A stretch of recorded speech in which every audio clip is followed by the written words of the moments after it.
it's an oxymoron. If you deny free speech, you destroy democracy. Am I being heard? Am I being seen? I'm going to keep talking in the hope that you can see me, you can hear me. And in fact, you might even be able to video call in the show. If you've got Riverside FM, if you've downloaded Riverside FM, you can join the show. Now, you need to be at a desktop or a laptop. In other words, you can't do it on your phone, but you click the link and I'll let you in. How about that?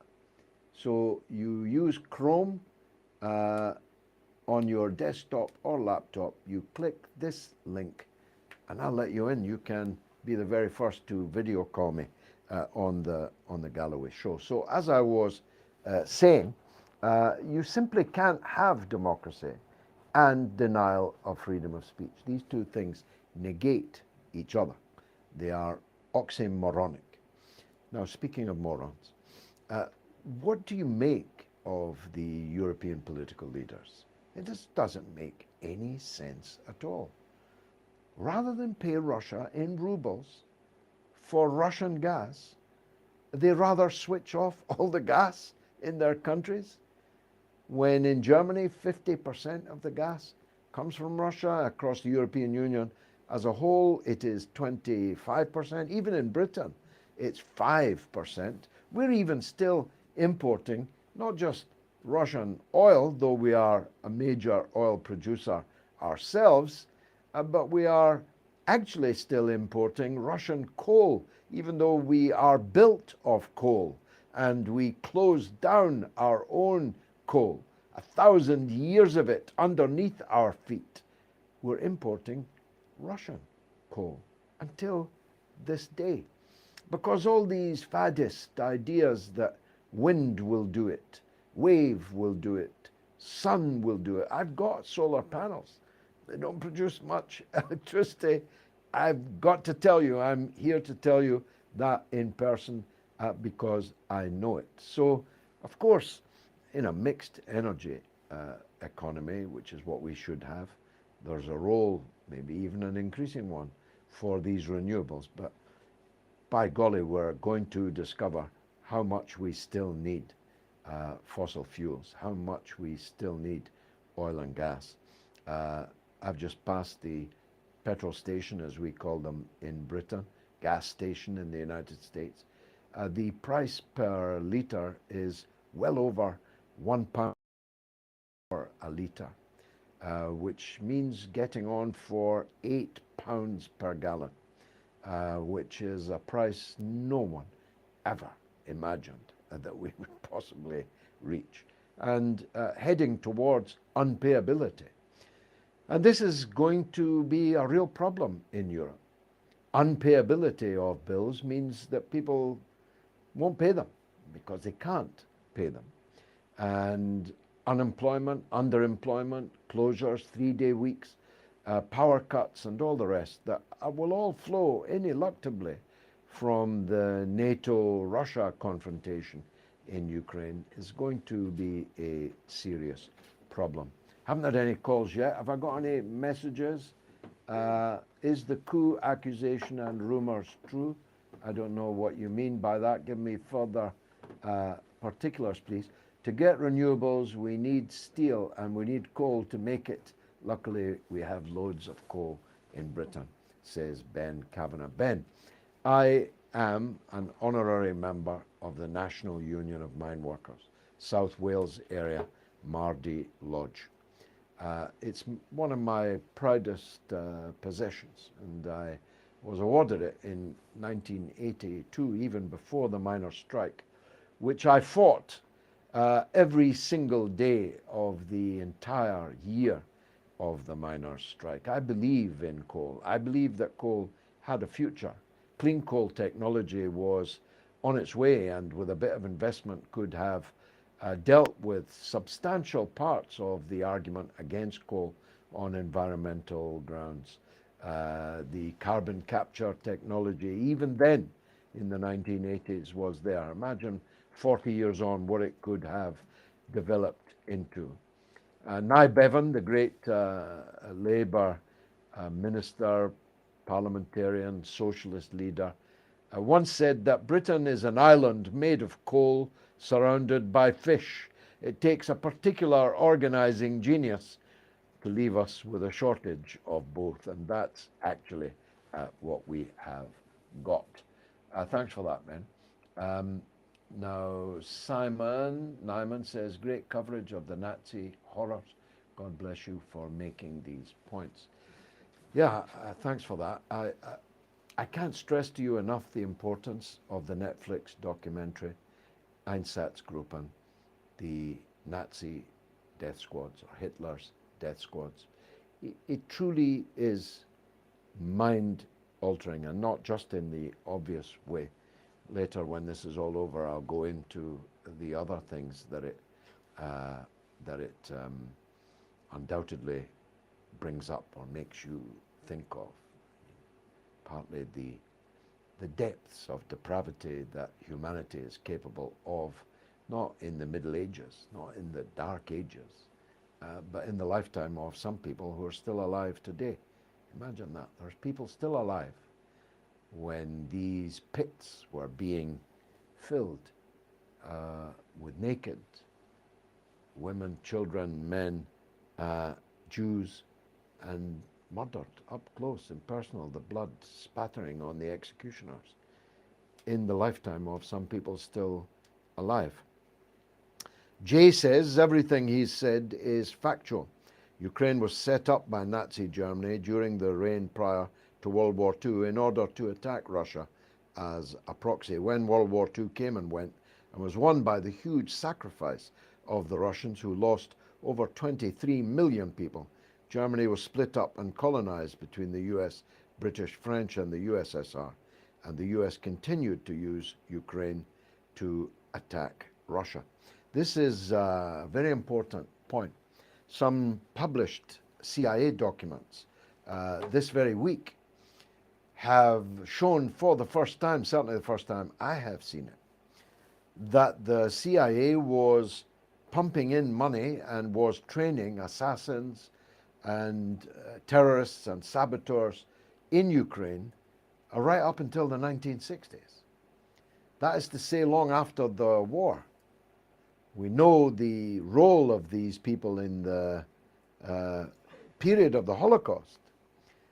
But the US then took over the supporting of these Ukrainian Nazis throughout the 1940s, throughout the 1950s, and into the 1960s, in the hope that Ukraine could be used as a cat's paw, as a spear in the side of Russia. So this is not a new policy, that which has been followed most spectacularly since the coup in Kiev in 2014. This is not a new policy at all. This is a policy the best part of 100 years old, since the war of intervention to try and overthrow the Bolshevik government in the Soviet Union as it became. Ukraine has been seen as a potential weapon to be used against Russia. Now, you know, it doesn't matter what your ideological position was on the Soviet Union, it's history. But think of it in these terms. Think of it in the terms of Russia as a powerful, nuclear-armed, capitalist country, which, for one reason or another, it's not entirely clear why, has not been accepted into the architecture of the security and economic architecture of Europe. There's no doubt that the Russians would have liked to have joined NATO, maybe even joined the European Union, but it was forbidden right from the start, either from Washington or from the European capitals, I don't know which. So here's Russia, a capitalist country that has been spurned by NATO, spurned by the European Union, which has been invaded 3 times from the West across this European plane that runs through the vast territory of Ukraine, invaded by Napoleon, invaded by the Kaiser, invaded by Hitler, why would Russia open itself to the danger of being attacked for a fourth time? I mean, really? You think they're fools? Simon says it's not the Nazis in Germany you need to worry about, but the Nazis in Washington. How true are these words now? And Nestor Gonzalez says, I think Europe is willing to be vassals of the USA because it's the last thing that holds them up as any importance in the international community. Without the USA, what are they? Very good point. We are encouraged to think, and we have frankly begun to think for some time now, certainly in my lifetime, that we are the international community. It is something to be marveled at. I mean, I saw a Sky News interview on the other day. I can't remember which day, but I commented on it at the time. I would never normally watch it, but I couldn't do anything about it. I was trapped in a room where it was on. And the woman interviewer, she interviewed a Russian official at the United Nations. So she must have been in New York, I think. And then she turned to the camera and she said, that's the kind of attitude that has ensured the increasing isolation of Russia in the international community.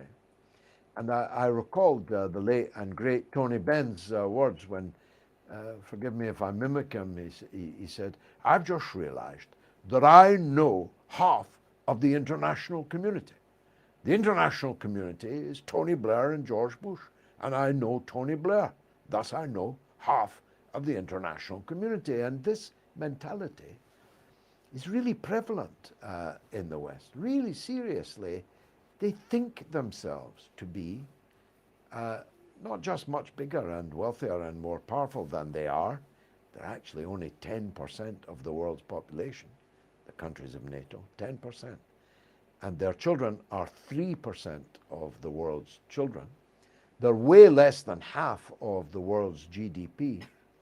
But they think of themselves, we think of ourselves, as the bee's knees. But more than that, we are effectively thus dehumanizing, othering the great majority of the population of the world. You can only think like that Sky News interviewer if you think that China is not part of the international community, India not part, Africa not part, North Africa and the Middle East not part, Asia not part, Russia not part, Pakistan not part, Bangladesh not.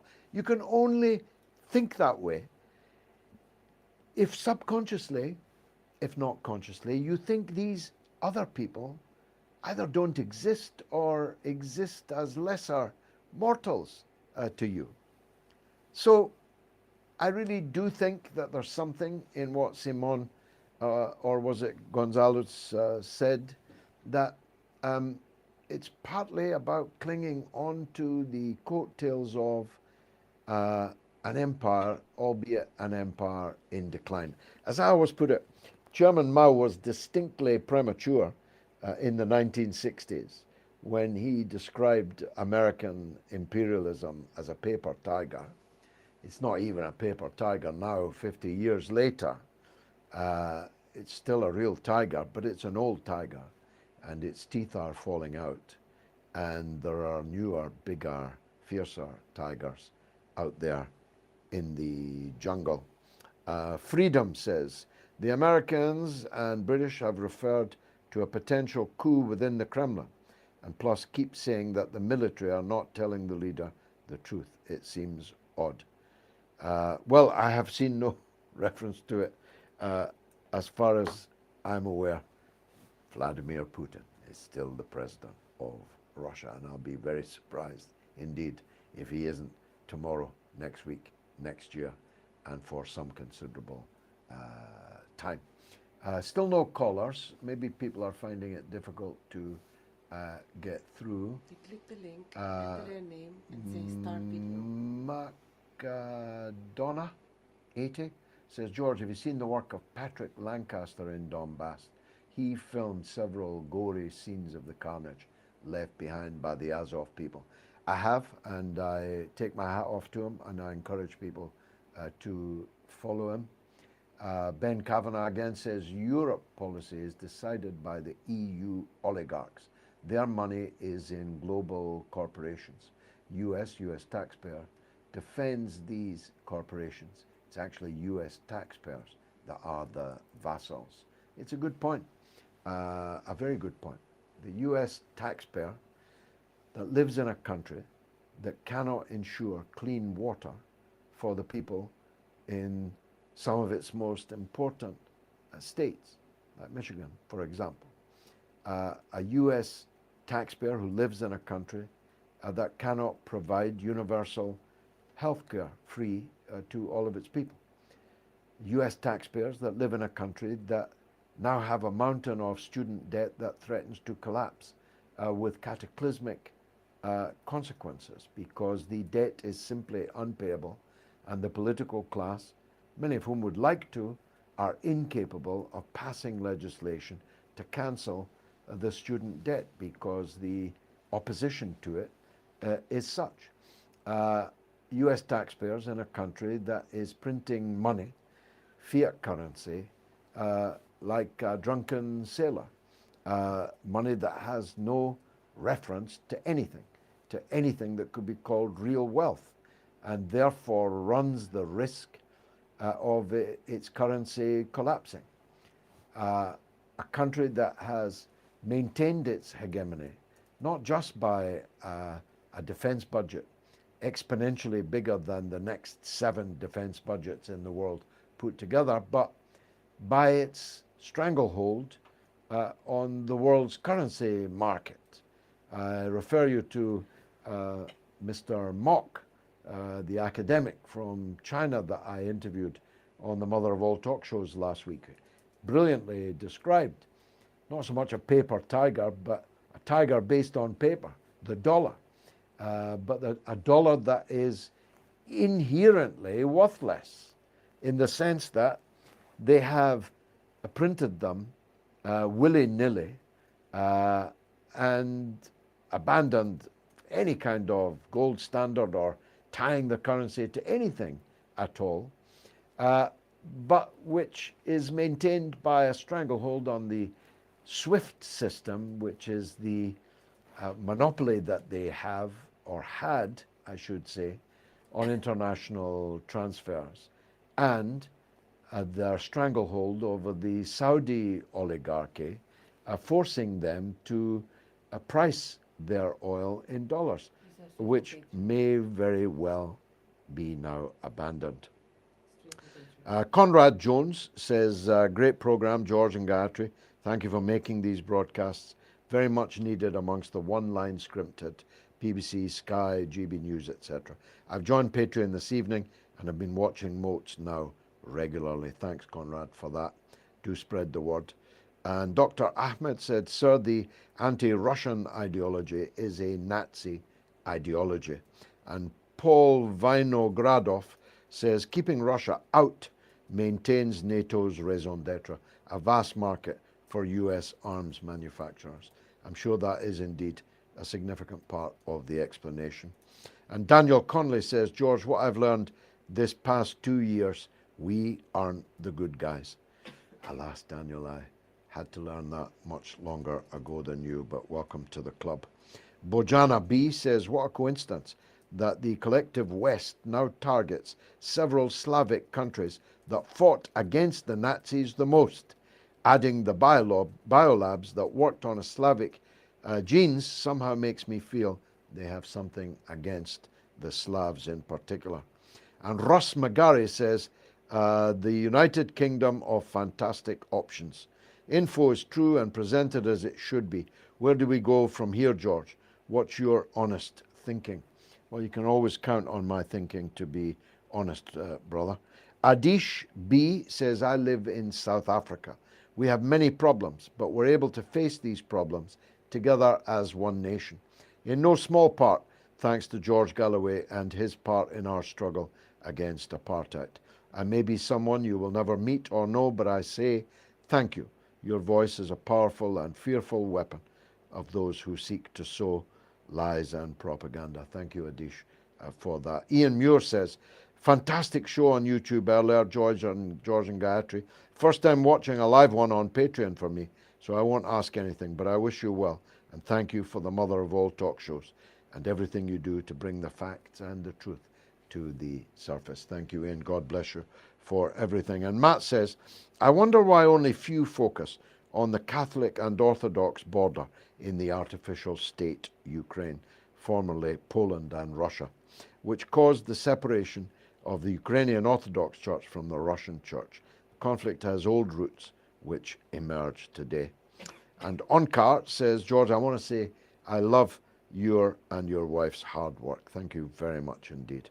And Rena says, excellent show. Much respect for your command of the almost lost art of contemporaneous speaking.